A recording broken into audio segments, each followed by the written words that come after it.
Hello viewers, welcome to my YouTube channel learning and support. Sahara রিফান্ডের পরে পুনরায় আবার আরও একটি চিট ফান্ডের টাকা রিফান্ড দেওয়ার কথা নির্দেশ করেছে হাইকোর্ট। এই চিট ফান্ডটি হলো রোজ ভ্যালি। এই রোজ ভ্যালিতে যারা যারা আবেদন করেছিলেন সেই সকল মানুষের টাকা কিন্তু তারা ফেরত পেতে পারেন। তো তারা কিভাবে এই টাকাটি ফেরত পাবেন, কবে থেকে টাকা ফেরত পাওয়ার প্রসেস চালু হবে, কারা কারা এই টাকাটি পেতে পারেন বা কত টাকা করে আপনারা পাবেন, এই সম্পূর্ণ বিষয়বস্তু জানার জন্য আমাদের এই ভিডিওটি স্কিপ না করে সম্পূর্ণ দেখুন। আর যদি ভিডিওটি আপনাদের ভালো লেগে থাকে তাহলে লাইক করুন, শেয়ার করুন এবং আমাদের চ্যানেলটি সাবস্ক্রাইব করুন আরো নতুন নতুন আপডেট পাওয়ার জন্য। কারণ আমরা প্রতিনিয়ত আপনাদের জন্য নতুন নতুন তথ্য নিয়ে আমাদের ইউটিউব চ্যানেলে আপলোড করে থাকি। তো আসুন দেখে নিই চিট ফান্ডের টাকা আদৌ কি আপনারা ফেরত পাবেন কিনা।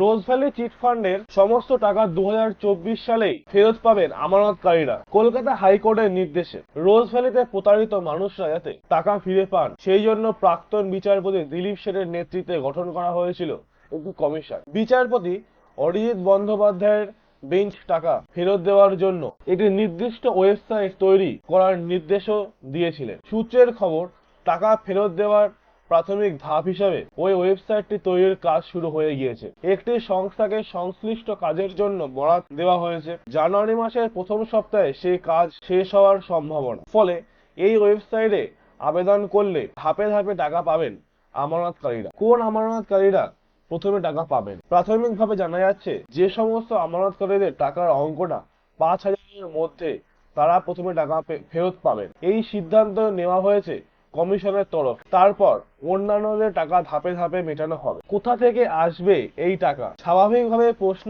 উঠছে এই টাকা কোথা থেকে আসবে। জানা গিয়েছে রোজ ভ্যালিতে টাকা রেখেছিলেন প্রায় 60 লাখ মানুষ, আর তাদের মোট আমানতের অঙ্কটা ছিল 3,000 কোটির আশেপাশে। রোজ ভ্যালি কাণ্ড সামনে আসার পর রাজ্য জুড়ে শোরগোল পড়ে গিয়েছিল। শুধু বাংলা নয়, রাজ্যের বাইরেও এই প্রতারণা কাণ্ডের ডালপালা মেলা শুরু হয়েছিল। তদন্তে উঠে আসে এমনই তথ্য। হাইকোর্টের গঠন করা দেওয়া কমিশন একটি এডিসি গঠন করে, আর এই এডিসি রোজ ভ্যালির যাবতীয় সম্পত্তি দেখাশোনা করছে। পাশাপাশি সংস্থার যে কোম্পানিগুলি এখনো চালু সেইগুলি কমিশনের তত্ত্বাবধানেই রয়েছে। রোজ ভ্যালির যে সম্পত্তি বাজেয়াপ্ত করা হয়েছে তার পরিমাণ প্রায় 2,100 কোটি টাকার কাছাকাছি। পাশাপাশি নগদ রয়েছে 800 কোটি। কোথায় আছে এই বিপুল অর্থ? আপাতত এই বিপুল টাকা জমা আছে ইডির কাছে। শুধু তাই নয়, সংস্থার যে সমস্ত কোম্পানিগুলি এই মুহূর্তে সক্রিয় তার থেকে যে মুনাফা হয় তাও ইডির কাছেই জমা হয়। প্রস্তাবিত ওয়েবসাইট তৈরি হয়ে গেলে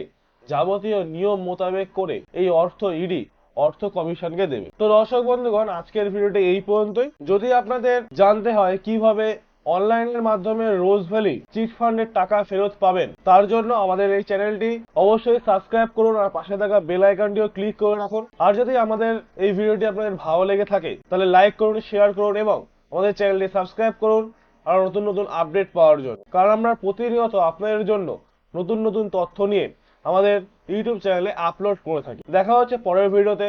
ভালো থাকবেন, সুস্থ থাকবেন। ধন্যবাদ।